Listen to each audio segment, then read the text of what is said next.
कपिल जी, मैं आपको धन्यवाद देता हूं और ये फिल्म बनाने के लिए, ये वेब सीरीज बनाने के लिए बहुत बहुत धन्यवाद। कहां का सत्यमेव जयते, कहां का सत्यमेव जयते, कहां का सत्यमेव जयते। सुप्रीम कोर्ट के जजेस, हाई कोर्ट के जजेस जरूर इसको देखें और आत्मचिंतन करें कि भारत की न्याय प्रणाली कहां पहुंच गई है। भारत में टोटल 5 करोड़ केसेस तो वो हैं जो district court, high court, supreme court में है। इसका मतलब 5 करोड़ परिवार न्याय की आशा में बैठा हुआ है। ऑन एन एवरेज एक परिवार में 6 आदमी रख लीजिए, तो यानी 30 करोड़ लोग न्याय की आस लगाए बैठे हुए हैं। 30 करोड़ का मतलब एक अमेरिका, 30 करोड़ का मतलब 15 ऑस्ट्रेलिया, 30 करोड़ का मतलब 7 कनाडा, 30 करोड़ का मतलब 1.5 ब्राजील। इतने लोग भारत में न्याय की आस में बैठे हुए हैं। और ये 5 करोड़ केस तो वो हैं जो district court, high court, supreme court में है। इसके पैरेलल हमारे देश में एक और जुडिशियल सिस्टम है, उसको कहते हैं तहसीलदार, एसडीएम, एडीएम, डीएम, कमिश्नर, जहां पे चकबंदी के मुकदमे चलते हैं। वो इस 5 करोड़ में काउंटेड नहीं है। जो तहसीलदार के यहां मुकदमा होता है, एसडीएम के यहां मुकदमा होता है, एडीएम के यहां होता है, डीएम के यहां होता है, चकबंदी अधिकारी जिसको सीओ कहते हैं, डीडीसी कहते हैं, एसओसी कहते हैं, वो इसके पैरेलल में है और 5 करोड़ मुकदमे वहां पे भी चल रहे हैं। इसका मैं लाइव एग्जांपल देना चाहूंगा भारत की ब्लैक जस्टिस सिस्टम का। 1985 में जौनपुर में एक 10 बीघे जमीन का मुकदमा शुरू हुआ था। अभी वो सबसे नीचे पायदान पे है, जिसको कहते हैं चकबंदी अधिकारी। 1985 में मुकदमा शुरू हुआ, 2023 आ गया, लगभग 37 साल बीत चुके। 37 साल में यह नहीं तय हो पाया कि असली विल कौन सी है। 2 लोगों ने क्लेम किया, वो कह रहे हैं मुझे विल मिली है, वो कह रहे हैं मुझे विल मिली है। 37 साल में यह नहीं डिसाइड हो पाया असली विल किसकी है। अगर मान लीजिए आज डिसाइड हो जाए तो सीओ के बाद एसओसी, एसओसी के बाद डीडीसी, डीडीसी के बाद हाई कोर्ट, हाई कोर्ट के बाद सुप्रीम कोर्ट, यानी अभी 35 साल और लगेगा, 70 साल लगेगा। सेकंड जनरेशन मुकदमा लड़ रही है, ऑलरेडी सेकंड जनरेशन मुकदमा लड़ रही है और इसी स्पीड से काम हुआ तो मुझे लगता है थर्ड जनरेशन आके मुकदमा तब जाके सुप्रीम कोर्ट पहुंचेगा। दूसरा एग्जांपल, एक ग्लेरिंग एग्जांपल आपको देता हूं। 1971 के वॉर में पाकिस्तान में बम फेंकने वाले, पाकिस्तान के फौजियों के बहुत सारे बैंकर तोड़ने वाले एक कर्नल कबोत्रा है, पंचकुला में रहते हैं। दुश्मनों के उन्होंने दांत तोड़ दिए। आज 2000 से उनके मकान पे किसी ने कब्जा किया हुआ है। 2023 आ चुका है, 23 साल में वो अपने मकान को नहीं छुड़ा पाए।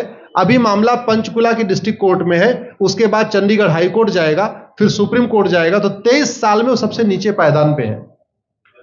वास्तविकता यह है, अंग्रेज चले गए, अंग्रेजी कानून यहीं छोड़ गए, अंग्रेजी व्यवस्था यहीं छोड़ गए। यह व्यवस्था भारत में न्याय देने के लिए नहीं बनी थी। यह जो न्यायिक जुडिशियल सिस्टम था भारत में जो बनाया गया, वो केवल और केवल भारत को लूटने बांटने के लिए बनाया गया था। क्योंकि कानून वही चल रहा है, जुडिशियल सिस्टम वही चल रहा है, इवन हमारा ड्रेस भी वही चल रहा है। अंग्रेज काले कपड़े पहनते थे, हम भी काले कपड़े पहनते हैं। अंग्रेज जून के महीने में उनको गर्मी लगती थी तो 1 महीने छुट्टी करके इंग्लैंड चले जाते थे। आज भी हमारा हाई कोर्ट, सुप्रीम कोर्ट पूरे मई जून बंद रहता है। अंग्रेजों को क्रिसमस के टाइम में दिसंबर में छुट्टी मनाना जाना होता था, 1 महीने छुट्टी कर चले जाते थे। आज भी हमारी हाई कोर्ट, सुप्रीम कोर्ट दिसंबर में क्रिसमस के टाइम में 15 दिन 20 दिन बंद हो जाती है। तो सोच वही है, किताबें वही है, व्यवस्था वही है, कानून वही है, तो स्वाभाविक सी बात है जस्टिस होगा कहां से? जस्टिस कैसे होगा? हम 2023 में 1860 का इंडियन पिनल कोड लेके घूम रहे, 1861 का पुलिस एक्ट लेके घूम रहे, गवाहों के बयान 1872 के कानून से हो रहे। हमने सब कुछ वर्ल्ड क्लास कर लिया, लेकिन अपने जस्टिस सिस्टम को कंपेयर करने की कोशिश ही नहीं किया। जितने में एक एयरपोर्ट बनता है, एक एयरपोर्ट बनाने में 25,000 करोड़ की लागत आती है। अगर हमारी सरकारों ने एक एयरपोर्ट की कीमत जुडिशियल सिस्टम पे खर्च कर दिया होता तो हमारी न्यायिक व्यवस्था अच्छी हो गई होती। आज घटिया, चूंकि अकाउंटेबिलिटी नहीं है, जुडिशियल सिस्टम में कोई अकाउंटेबिलिटी नहीं है। किसी के साथ न्याय हो जाए, अन्याय हो जाए, कोई फर्क नहीं पड़ता। निर्दोष को जेल हो जाए, जज की कोई अकाउंटेबिलिटी नहीं। दोषी को बेल हो जाए, जज की कोई अकाउंटेबिलिटी नहीं। लाख लोग जेल में सड़ रहे हैं, लाखों धोखेबाज भ्रष्टाचारी बाहर घूम रहे हैं, मूल कारण है ब्लैक जस्टिस सिस्टम। आपने बहुत अच्छा आपने इस पे वेब सीरीज बनाया है, और इस देश में world class airport, world class highway, world class shopping mall, सब कुछ वर्ल्ड क्लास बना लिया। इनफैक्ट अपना मोबाइल का डेटा सुरक्षित रखने के लिए हमारे सांसद, विधायक, जज आईफोन भी यूज करते हैं। अमेरिका का आईफोन यूज करते हैं हमारा डेटा सुरक्षित हो जाए, लेकिन भारत सुरक्षित हो जाए उसके लिए यह नहीं देखते कि जापान में कौन सा कानून है, अमेरिका में कौन सा कानून है, सिंगापुर में क्या अच्छा चल रहा है। कनाडा में रेंट का मामला एक डेट में खत्म होता है। सिंगापुर में अभी कुछ दिन पहले एक व्यक्ति के पास 900 ग्राम गांजा पाया गया, उसको फांसी हुई है। दोबारा वहां ड्रग स्मगलिंग होगी क्या? तो भारत में चाहे वो ड्रग स्मगलिंग है, माफिया राज है, ह्यूमन ट्रैफिकिंग है, इन सब के लिए हमारा जस्टिस सिस्टम जिम्मेदार है। कोई भी अपराध होता है उसमें दो पक्ष होता है, एक पीड़ित, एक अपराध करने वाला। जो पीड़ित होता है वो चाहता है जल्दी उसको न्याय मिल जाए, अपराध करने वाला चाहता है मुकदमा लंबा चले। भारत का न्यायिक सिस्टम अपराध करने वाले के साथ खड़ा है। बलात्कारी चाहता है उसका मुकदमा 30 साल चले, और मुकदमा 30 साल चलता है। भू माफिया चाहता है कि गरीब की जमीन पे कब्जा कर ले, उसका मुकदमा 50 साल चले, और आज की डेट में मुकदमा 50 साल चल रहा है। इसका मतलब वर्तमान न्यायिक सिस्टम बलात्कारी के पक्ष में है, भू माफिया के पक्ष में है, ड्रग स्मगलर के पक्ष में है, ह्यूमन ट्रैफिकर के पक्ष में है, नक्सलियों के पक्ष में है, माओवादियों के पक्ष में है, जो लोग देश विरोधी काम कर रहे हैं उनके पक्ष में है। 40 साल 50 साल के बाद किसी व्यक्ति ने मिलावट करके लोगों का स्वास्थ्य खराब कर दिया, उसको 50 साल के बाद सजा हो रही है। इस बीच उसने कम से कम पता नहीं कितने लोगों का और भी कर दिया। तो ये जो जस्टिस सिस्टम होता है दवा की तरीके काम करता है। जैसे दवा अच्छी होती है बीमारी तुरंत ठीक हो जाती है, अगर दवा घटिया होती है तो बीमारी बढ़ जाती है। दवा खाने के बाद शरीर एज इट इज नहीं रहता, या तो बीमारी ठीक होती है या तो बीमारी बढ़ती है। अगर कोई आदमी एक गांव में किसी के साथ कुछ गलत कर दे, उसको 6 महीने के अंदर सजा हो जाए, साल भर के अंदर हो जाए, दूसरा अपराध वहां नहीं होगा। लेकिन अगर उस व्यक्ति को पनिशमेंट नहीं मिला तो स्वाभाविक सी बात है उसने उसको और मोटिवेट कर दिया। कहते नहीं ऐसे बुखार है, तुरंत 2 गोली खाइए बुखार ठीक हो गया, लेकिन अगर आपने दवा नहीं खाई या गलत दवा खा लिया तो टाइफाइड होगा या निमोनिया होगा। दुर्भाग्यवश ये हमारा जस्टिस सिस्टम यही कर रहा है। आज की डेट में जितनी समस्याएं हैं, चाहे वो घूसखोरी है, जमाखोरी है, मिलावटखोरी है, कालाबाजारी है, नशा तस्करी है, मानव तस्करी है, सोना तस्करी है, ड्रग स्मगलिंग है, या नक्सलवाद है, या माओवाद है, या कट्टरवाद है, जो भी समस्याएं हैं, उसका एक बहुत बड़ा कारण यह है कि हमारा जस्टिस सिस्टम उसको टैकल नहीं कर पा रहा है, उसको पकड़ नहीं पा रहा है, और इसीलिए भारत में अराजकता है। मैं तो इतने जानता हूं, ऐसी कोई बीमारी नहीं जिसकी कोई दवाई नहीं, ऐसी कोई समस्या नहीं जिसका कोई समाधान नहीं। हम हर चीज के लिए बाहर से चीजें खरीदते हैं, तो हम ये क्यों नहीं देख रहे हैं कि आखिर चाइना का जस्टिस सिस्टम कैसा है, सिंगापुर का कैसा है, कनाडा का कैसा है, फ्रांस का कैसा है, और अमेरिका का कैसा है। हम क्यों नहीं बेस्ट प्रैक्टिसेस उनकी अडॉप्ट कर लेते।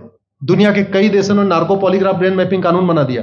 मेरी बहन दीपिका नारायण बैठी हुई है, ये लगातार फॉल्स केसेस के खिलाफ, इनको मैं देखता रहता हूं, एक्टिव रहती है। एक कानून बन जाए नार्को पॉलीग्राफ ब्रेन मैपिंग, और कंप्लेन पे अंडरटेकिंग ले लिया जाए कि जो कुछ मैं शिकायत कर रहा हूं इसके लिए मैं अपना नार्को पॉलीग्राफ ब्रेन मैपिंग कराने के लिए तैयार हूं, हजारों की संख्या में फेक केसेस खुद ही खत्म हो जाएंगे।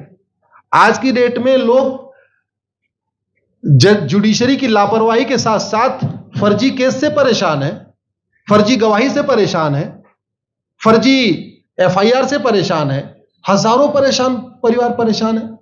कई बार देखा गया कि जो फैमिली के केसेस होते हैं उसमें कितने सारे फेक केसेस भी आ रहे हैं। तो जो वास्तव में दोषी हैं उनको पनिशमेंट नहीं मिल पा रहा है, जो निर्दोष हैं उनके खिलाफ फर्जी केसेस हो रहे हैं। आज की डेट में गांव में एक दबंग अगर जमीन कब्जा कर लेता है, किसी की हिम्मत नहीं पड़ती उसके खिलाफ कोई गवाही दे दे। लोगों को अपनी जमीन छुड़ाने में 30-30 साल लड़ना पड़ रहा है, 35 साल लड़ना पड़ रहा है। अगर 30 साल 35 साल के बाद कक्कड़ जी उसको अपनी जमीन मिल भी गई तो उसके साथ न्याय कहां हुआ? 35 साल में उसका टाइम बर्बाद हो गया, 35 साल में उसका पैसा बर्बाद हो गया, 35 साल वो मेंटल ट्रॉमा में रहा, 35 साल उसने तारीख पे तारीख झेली है। और मैं तो डिस्ट्रिक्ट कोर्ट में कई बार जाके देखा, ऐसे परिवारों को देखता हूं जिनके पास बस से आने के लिए पैसा नहीं है, साइकिल से आते हैं। ऐसे परिवारों को देखता हूं जो चाय नहीं पी सकते अपने पैसे से, बेचारे घर से रोटी बांध के और अचार लेके आते हैं, लेकिन वहां मजबूरी में वकील को पैसा देते हैं। तो हमारी कोर्ट कचहरी वास्तव में दलाली का अड्डा बन गया है। हमारी कोर्ट कचहरी भ्रष्टाचार का अड्डा बन गया है। और मैं दुख के साथ कहना चाहूंगा, अदालतों में न्याय हो नहीं रहा है, बल्कि न्याय बिक रहा है। जिनके पास पैसा है, वो कि उन्होंने कितना बड़ा क्राइम किया हो, मर्डर किया हो, रेप किया हो, उनको जमानत हो रही है। और जिनके पास नहीं है, वो बेचारे जेल में सड़ रहे हैं। कई बार तो देखा गया, मैंने मेरे मर्डर किया एक्स अनंत सिंह ने, लेकिन एक्स अनंत सिंह बाहुबली थे, उन्होंने थानेदार को 20 लाख रुपए दिया, वो वाई अनंत सिंह को लेकर जेल में डाल दिया। नाम वही है। अब उसके बाद क्या हुआ, 20 साल मुकदमा चला और फिर सबूत के अभाव में छूट गया। तो जिसने मर्डर किया वो तो कभी जेल गया ही नहीं। एक निर्दोष जेल गया, 10-20 साल के बाद उसने अपना जमीन बेचा, सब कुछ किया, मां बाप सब कुछ तबाह हो गए, फिर वो सबूत के अभाव में छूट रहा है। तो सबूत के अभाव में अगर 20 साल के बाद छूट भी गया हो, उसका 20 साल कौन लौटाएगा? उसके 20 साल के लिए कौन जिम्मेदार है? उसके 20 साल जो बर्बाद हुआ, उसके लिए संविधान की शपथ लेने वाले जिम्मेदार हैं। संविधान के प्रियम्बल में लिखा है, हम आपको जस्टिस देंगे, हम आपको न्याय देंगे। न्याय देने की जिम्मेदारी किसकी? जिन्होंने शपथ लिया। शपथ कौन लेते हैं? जजेस लेते हैं, सांसद, विधायक, मंत्री लेते हैं। तो आज की डेट में अगर लोगों को न्याय नहीं मिल रहा है, तो इसके लिए वही जिम्मेदार हैं जो संविधान की शपथ लेते हैं। संविधान की शपथ लेने वालों को वेतन, भत्ता, गाड़ी, बंगला इसीलिए मिलता है कि लोगों को न्याय मिल सके, फास्ट जस्टिस मिले, कंप्लीट जस्टिस मिले। अनफॉर्चुनेटली कंप्लीट जस्टिस मिलने में तो 50-60 साल लग जाता है, फास्ट जस्टिस तो सपना हो गया है। इसलिए आज आपने जो ये वेब सीरीज बनाई है, मैं आपको धन्यवाद देता हूं। एक ऐसे विषय पे जिसपे कोई टच नहीं करता, लेकिन जिससे करोड़ों लोग पीड़ित हैं। मैंने कहा ना, 5 करोड़ लोग सीधे district court, high court, supreme court के केसेस से पीड़ित हैं, और 5 करोड़ मुकदमे एसओसी, डीडीसी, तहसीलदार के यहां चल रहा है। तो अगर 5 करोड़ से 30 करोड़ लोग इधर पीड़ित हैं, तो उधर भी पीड़ित है। वास्तव में बहुत बड़ी संख्या भारत में इसी से पीड़ित है। और अपराध, भ्रष्टाचार और जितनी भी अराजकता चल रही है, उसका मूल कारण भी यही है। जस्टिस सिस्टम अच्छा हो जाए, कानून सख्त हो जाए, कानून का खौफ पैदा हो जाए, न्यायपालिका का खौफ पैदा हो जाए, और ये थाने जो दलाली के अड्डे बन गए हैं, तहसील जो दलाली का अड्डा बन गया है, डिस्ट्रिक्ट कोर्ट जो कमीशन खोरी का अड्डा बन गया है, अगर इस पे कंट्रोल हो जाए, तो वास्तव में भारत में फिर से राम राज्य आ सकता है। अगर जुडिशियल सिस्टम अच्छा हो जाए, तो जो राम राज्य की कल्पना है, धर्म की जय हो, अधर्म का नाश हो, प्राणियों में सद्भावना हो, विश्व का कल्याण हो, मुझे लगता है उसको फिर से जीवित किया सकता है। आपने मुझे बुलाया कपिल जी, मैं आपको धन्यवाद देता हूं। और ये फिल्म बनाने के लिए, ये वेब सीरीज बनाने के लिए बहुत बहुत धन्यवाद देता रहता हूं। दीपिका जी लड़ती रहती हैं, इनको देखता रहता हूं। बहन नेहा जी आई हैं, ये अपने गानों से मुझे लगता है बहुत अच्छा आप लिखती हैं। और इसी तरीके से कड़वा सच आप लिखते रहिए, कड़वा सच गाते रहिए। लोग आज की डेट में, यंग जनरेशन कड़वा सच सुनना चाहती है। मीठे झूठ ने इस देश में शुगर, डायबिटीज पैदा कर दिया। भारत केवल लोग डायबिटीज से नहीं पीड़ित हैं, बल्कि हमारी व्यवस्था को डायबिटीज हो चुका है। और उस डायबिटीज को दूर करने के लिए नेहा राठौर जैसी बहनें जो सही बात कह रही हैं, दीपिका जी सही बात कह रही हैं। आप लोग जो है बहुत अच्छा काम कर रहे हैं।